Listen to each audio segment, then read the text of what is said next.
مجھ سے کیوں اتنی میں تو قرآن کا داعی ہوں، رسول اللہ کا وارث صحابہ کا سپاہی ہوں، مجھے ہے کفر سے نفرت۔ السلام علیکم ورحمۃ اللہ وبرکاتہ۔ الحمدللہ رب العالمین والصلاة والسلام علی سید الانبیاء والمرسلین وعلی آلہ وصحبہ اجمعین ومن تبعہم بإحسان الی یوم الدین، اما بعد۔ معزز ناظرین، آج ہماری گفتگو کا موضوع ہے درود شریف کے 10 فائدے۔ ناظرین، اللہ کے پیارے رسول صلی اللہ علیہ وسلم کے اوپر درود پڑھنا یہ ایک عظیم عبادت ہے اور اس کے مختلف فائدے ہیں۔ آج کی اس گفتگو میں ہم 10 فائدے انشاءاللہ اس کے آپ کے سامنے بیان کرنے جا رہے ہیں۔ سب سے پہلا جو درود شریف پڑھنے کا فائدہ ہے وہ یہ کہ اللہ تعالیٰ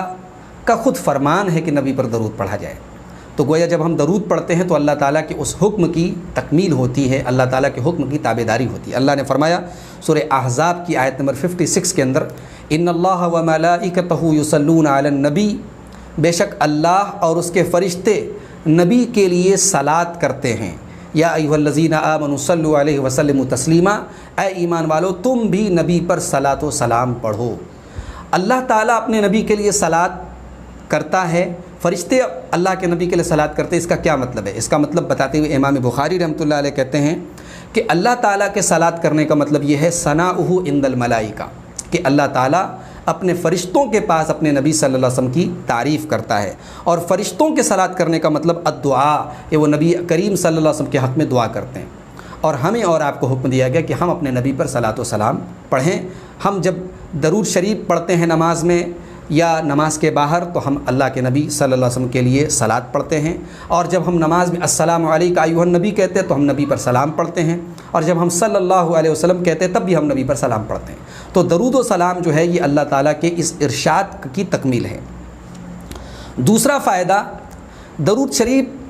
اللہ تعالیٰ کے ذکر کا بھی ایک طریقہ ہے۔ اللہ تعالیٰ نے قرآن کریم میں فرمایا سورہ بقرہ کی آیت نمبر 152 میں، فَاذْكُرُونِی أَذْكُرْكُم، میرے بندو مجھے یاد رکھو میں تمہیں یاد رکھوں گا، میرا ذکر کرو میں تمہیں یاد رکھوں گا۔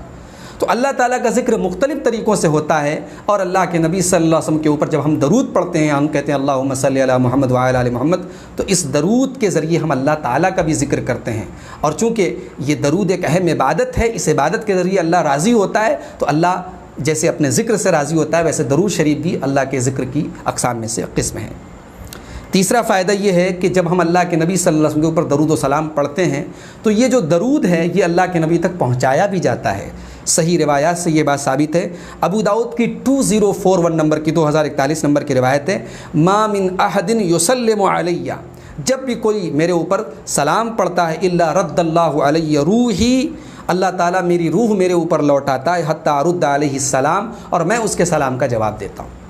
اب یہ اللہ کے نبی صلی اللہ علیہ وسلم کے اوپر روح کیسے لوٹائی جاتی ہے اور آپ اس سلام کا جواب کیسے دیتے ہیں، اس کا تعلق چونکہ عالم برزخ سے ہے، اس کی کیفیت سے ہم ناواقف ہیں، وہ غیبیات سے اس کا تعلق ہے، لیکن حدیث صحیح ہے اور ہمارا اس کے اوپر ایمان ہے۔ گویا اللہ کے رسول صلی اللہ علیہ وسلم کی وفات کے بعد بھی ایک بندہ مومن اپنے نبی سے کمیونیکیشن اور رابطے میں اسی درود کے ذریعے رہتا ہے۔ اسی لیے اللہ کے نبی فرماتے ہیں، ابو داؤد کی 2042 نمبر کی صحیح روایت ہے، آپ نے فرمایا، لا تجعلوا بیوتکم قبورا، اپنے گھروں کو قبرستان مت بناؤ، ولا تجعلوا قبری عیدا، اور میری قبر پر بھی تم عید مت بناؤ، میری قبر کو میلہ ٹھیلا کی جگہ مت بناؤ، وصلوا علی، اور میرے اوپر درود پڑھو، فإن صلاتکم تبلغنی حیث کنتم، تمہارا درود میرے اوپر میرے پاس پہنچ جاتا ہے، تم کہیں بھی رہو، تم کہیں سے بھی درود پڑھو، وہ درود مجھے پہنچا دیا جاتا ہے۔ درود شریف پڑھنے کا چوتھا فائدہ یہ ہے کہ یہ سخاوت کی، انسان کے سخی ہونے کی علامت ہے۔ جو آدمی درود نہیں پڑھتا ہے اللہ کے رسول کے اوپر وہ بخیل ہوتا ہے۔ اللہ کے نبی صلی اللہ علیہ وسلم نے ترمذی کی 3445 3445 نمبر کی صحیح روایت ہے، آپ نے بد دعا فرمائی، رغم انف رجل، اس آدمی کی ناک خاک آلود ہو جس کے سامنے ذکرت عندہ، میرا ذکر کیا جائے، فلم یصلی علی، اور وہ میرے اوپر درود نہ پڑھے۔ اسی طریقے سے حضرت حسین ابن علی نواسہ رسول سبط رسول حضرت حسین ابن علی رضی اللہ تعالیٰ عنہ کہتے ہیں اللہ کے رسول صلی اللہ علیہ وسلم نے فرمایا البخیل من ذکرت عنده فلم یصلی علیہ، وہ شخص بخیل ہے جس کے سامنے میرا ذکر کیا جائے اور وہ میرے اوپر درود نہ پڑے۔ یہ صحیح ترغیب کی 1683 نمبر کی صحیح روایت ہے۔ درود شریف پڑھنے کا 5واں فائدہ یہ ہے کہ درود شریف پڑھنا یہ ایمان کی نشانیوں میں سے ایک نشانی ہے، اس لیے کہ اللہ کے نبی صلی اللہ علیہ وسلم نے فرمایا، صحیح بخاری کی 15 نمبر کی اور صحیح مسلم کی 44 نمبر کی حدیث سے آپ نے فرمایا لا یؤمن احدکم، تم میں سے کوئی مومن نہیں ہو سکتا حتی اکون احب الیہ من والدہ وولدہ والناس اجمعین، جب تک میں اس کے نزدیک اس کے باپ سے زیادہ، اس کی اولاد سے زیادہ اور تمام لوگوں سے زیادہ محبوب نہ ہو جاؤں۔ اب ظاہر ہے کہ اللہ کے نبی سے محبت کے بغیر جب آدمی مومن نہیں ہو سکتا تو اس محبت کا حق آپ کے اوپر درود پڑھے بغیر مکمل ادا نہیں کیا جا سکتا، تو گویا آپ کے اوپر درود پڑھنا یہ ایمان کی نشانیوں میں سے ایک نشانی ہے۔ چھٹا فائدہ درود شریف پڑھنے کا یہ ہے محترم ناظرین کہ اللہ کے پیارے نبی صلی اللہ علیہ وسلم کی توقیر، آپ کی تعظیم، آپ کا احترام جو ہر مومن کی ذمہ داری ہے، اس احترام کا بھی ایک تقاضا ہے کہ آپ کے اوپر درود پڑھا جائے۔ اللہ تعالیٰ نے سورہ فتح کی آیت نمبر 9 کے اندر فرمایا لِتُؤْمِنُوا بِاللَّهِ وَرَسُولِهِ وَتُعَزِّرُوهُ وَتُوَقِّرُوهُ وَتُسَبِّحُوهُ بُكْرَةً وَأَصِيلًا،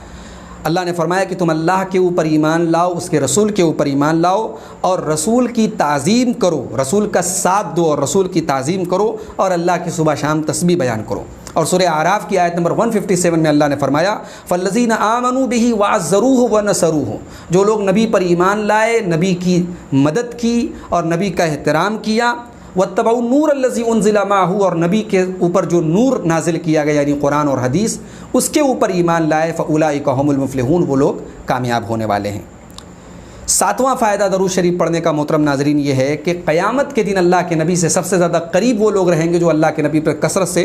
درود پڑھنے والے ہیں۔ حضرت عبداللہ ابن مسعود رضی اللہ عنہ کہتے ہیں اللہ کے رسول صلی اللہ علیہ وسلم نے فرمایا اول الناس بی یوم القیامت اکثرهم علی صلاۃ، قیامت کے دن سب سے زیادہ مجھ سے قریب وہ لوگ ہوں گے جو سب سے زیادہ میرے اوپر درود پڑھیں گے۔ یہ ترمذی کی 484 نمبر کی حسن درجے کی روایت ہے۔ 8واں فائدہ درود شریف پڑھنے کا یہ ہے محترم ناظرین کہ درود پڑھنے سے اللہ کی 10 رحمتیں ہمیں ملتی ہیں، 10 گناہ معاف ہوتے ہیں اور 10 درجے بلند ہوتے ہیں۔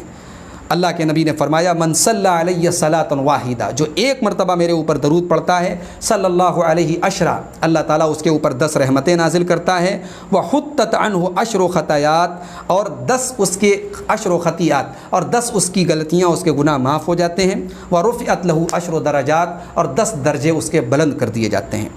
9واں فائدہ درود پڑھنے کا یہ ہے کہ درود شریف پڑھنے سے ہماری دعائیں قبول ہوتی ہیں۔ حضرت فضالہ ابن عبید کہتے ہیں کہ اللہ کے نبی صلی اللہ علیہ وسلم نے ایک آدمی کو سنا، وہ نماز میں دعا کر رہا ہے۔ نماز میں دعا کا مطلب التحیات کے بعد درود شریف کے بعد جو ہے جو ہم دعا پڑھتے ہیں وہ دعا وہ کر رہا ہے، لیکن اس دعا کے پہلے اس نے درود نہیں پڑھا، فلم یصلی علی النبی، اس نے نبی پر درود نہیں پڑھا۔ اللہ کے نبی صلی اللہ علیہ وسلم نے فرمایا اجل ھذا، اس آدمی نے جلدی بازی کی۔ پھر آپ نے ان کو بلایا اور ان سے کہا اذا صلی احدکم، جب تم میں سے کوئی نماز پڑھے فلیبدأ بتحمید اللہ، تو وہ آغاز کرے اللہ تعالیٰ کی حمد و ثنا سے، یعنی التحیات میں جب ہم بیٹھتے ہیں تو سب سے پہلے التحیات للہ والصلوات والطیبات، ظاہر ہے کہ یہ اللہ تعالیٰ کی حمد و ثنا ہے، اللہ تعالیٰ کی تعریف ہے، اس سے تم دعا کا آغاز کرو۔ ثم لیصلی علی النبی، پھر تم نبی پر درود پڑھو، ثم لیدعو بما شاء، پھر اس کے بعد جو دعا چاہے تم کرو۔ تو معلوم ہوا کہ نماز کے اندر بغیر درود پڑھے ہم دعا نہیں کریں گے، تو گویا دعا کو قبول کرانا ہے اگر اللہ کی بارگاہ میں، تو اس کی قبولیت کے اسباب میں سے ایک سبب اللہ کے نبی کے اوپر درود ہے۔ یہ ترمذی کی 3447 نمبر کی صحیح روایت ہے۔ اور درود پڑھنے کا 10واں اور آخری فائدہ جو آج کی اس گفتگو میں ہم آپ کے سامنے بیان کرنے جا رہے ہیں کہ درود پڑھنے سے، کثرت سے درود پڑھنے سے ہمارے گناہ معاف ہوتے ہیں اور ہمارے غم، ہماری ٹینشن دور ہوتی ہے۔ حضرت ابی ابن کعب کہتے ہیں کہ انہوں نے اللہ کے رسول صلی اللہ علیہ وسلم سے کہا کہ یا رسول اللہ انی اکثر الصلاۃ علیک، اے اللہ کے نبی میں بہت زیادہ آپ کے اوپر درود پڑھتا ہوں، فکم اجعل لک من صلاتی، تو میں جو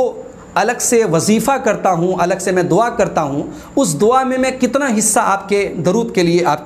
لیے میں خاص کر دوں؟ تو اللہ کے رسول صلی اللہ علیہ وسلم نے فرمایا ما شئت، جتنا تم چاہو۔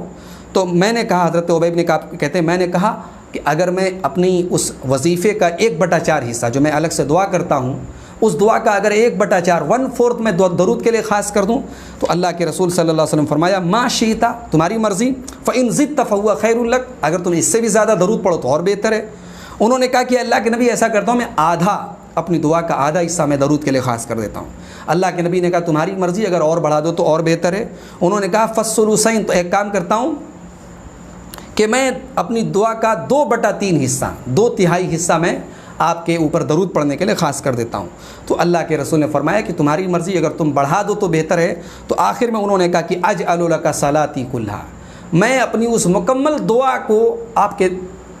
کے اوپر درود پڑھنے کے لیے خاص کر دوں گا، یعنی میں جو الگ سے وظیفہ کرتا ہوں آدھا گھنٹہ، جتنی دیر بھی میں وظیفہ کرتا ہوں اتنی دیر میں آپ کے اوپر درود پڑھوں گا۔ تو اللہ کے رسول صلی اللہ علیہ وسلم فرمایا اذن تکفی ہمک ویغفر لک ذنبک، اگر ایسا تم واقعی کرو گے تو تمہارے تمام کے تمام گناہ معاف ہو جائیں گے اور تمہاری ٹینشن اور تمہاری پریشانیاں دور ہو جائیں گی۔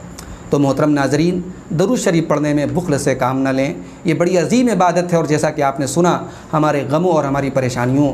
کا علاج بھی اس عبادت کے ذریعے ہو سکتا ہے۔ آئیے ہم ایک مرتبہ درود پڑھ کر کے اپنی گفتگو ختم کرتے ہیں۔ اللہم صلی علی محمد وعلی آل محمد کما صلیت علی ابراہیم وعلی آل ابراہیم انک حمید مجید، اللہم بارک علی محمد وعلی آل محمد کما بارکت علی ابراہیم وعلی آل ابراہیم انک حمید مجید، وآخر دعوانا ان الحمد للہ رب العالمین۔